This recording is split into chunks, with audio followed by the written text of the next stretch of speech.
Hello there, welcome to the Football Bloc. My name is Brandon, and today we're going to look back at the banger of a match between Boca Juniors and Benfica in the Club World Cup, and I'm going to give my reaction to the match. So if that sounds interesting, let's hop right into it.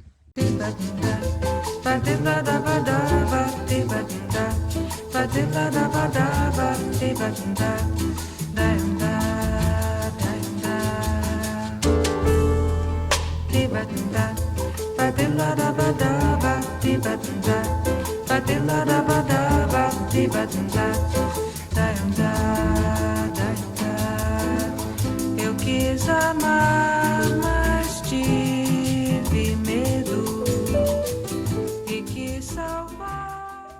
So one of the most exciting matches, or the most anticipated matches, has just concluded in the Club World Cup. We have Boca Juniors going up against Benfica. Europe versus South America, a lot of different storylines going on. There was a lot of anticipation around this game, and it finished as a scintillating 2-2 draw. I think by far this has been the most exciting game of the tournament. We've seen some games that are, decent, that are fun to watch, and then some games that are just, there's some 0-0 draws, and then there's the 10-0 victory for Bayern of Auckland City. Not the best football on display, but this game was an example of some of the best possible football that a tournament like this can offer.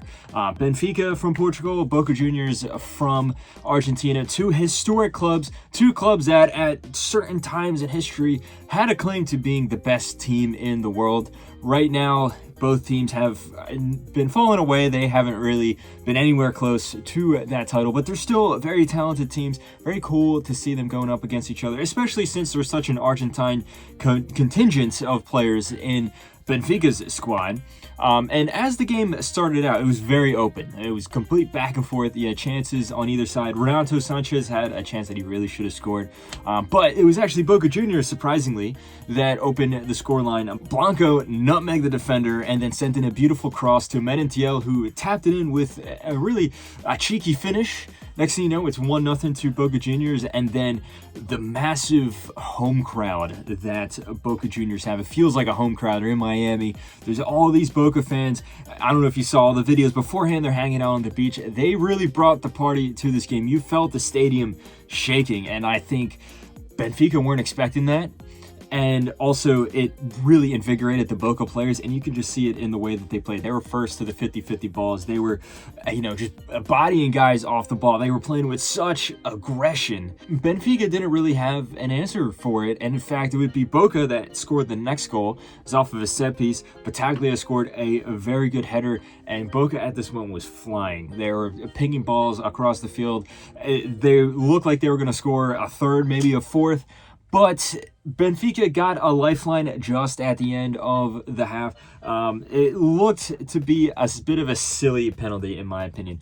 Palacios looks like he attacked Otamendi with his foot. He missed the ball, but Otamendi completely made a meal of it. He knows what he's doing. He is a master of the dark arts. He's one of the best players in the world when it comes to deceiving the referee. And as a result, the referee went to the VAR. He judged that it was a penalty. I personally disagree with it, but that's what the referee called. Angel Di Maria stepped up and scored a nice penalty. Benfica go in with that one goal to hold on to, and I think that completely changed the complexion of the match. If Benfica was going into the second half 2-0 down, I don't think that they really would have been able to reasonably make a comeback, but since they had that one goal to hold on to, it made the match really interesting. And then as the match went on, though, things started to get a little more chippy, and I think that Boca Juniors ultimately just did not handle the game well. That aggression that I was talking about there, they just didn't manage the game well, and they got too aggressive to the point where there was all these silly challenges here. They were getting set pieces, opportunities, and stuff like that. You thought that it felt like they were really kind of just losing their composure. Bellotti actually did get sent off for Benfica for a pretty horrible tackle, high boot. But then at the end of the game, it was Figal that also got sent off for Boca. It almost felt like it was a retaliatory tackle, not on Bellotti in particular, obviously, because he's off the pitch, but it was a tackle that you could tell that there was clear intent there to leave a foot in. And amidst all that chaos, it was actually Otamendi who is the center of the drama yet again with an amazing header, a bullet header off the corner to tie the game 2-2. And this game had everything, like I said, most exciting game of the tournament. You had some, just beautiful football on display. 4 goals in total. There was 3 red cards in total because Ander Herrera got sent off despite being on the bench at that point. Tons of yellow cards, tons of fouls. You saw just amazing scenes from the fans as well. And it was also really cool because personally, I thought that Boca Juniors going into this tournament was not really going to have that good of a showing. They're coming off of a rough 2 seasons, but they showed up to play in this game. I think the occasion got them and the main thing was the home crowd, or I keep saying it's a home crowd because it felt like a home crowd.